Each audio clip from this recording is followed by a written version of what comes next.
বন্ধু এবার ঈদের মধ্যে কত টাকা নিয়ে দিতে দিবি? আঙ্গমা কইতে আমালে তিলিতে দিব আমি তিলিতে নিয়ে দাম। তুই কয়টা নিয়ে দিবি?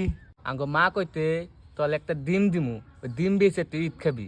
ওই তুই কয় টাকা নিয়ে দিবি?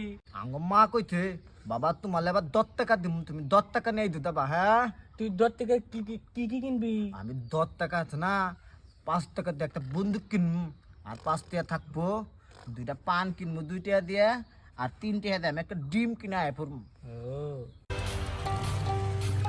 তোরা এনে দিছে তো ঈদ নাইলো কোনে যাওয়ার প্ল্যান করলি তোরা? কিছু কষু না। ভাবছি পার্কে ঘুরবা নিয়ে যাম গার্লফ্রেন্ড নিয়ে, বাইতে 10-15 হাজার টাকার বাজেট ধরছি। তুই কোন যাবি?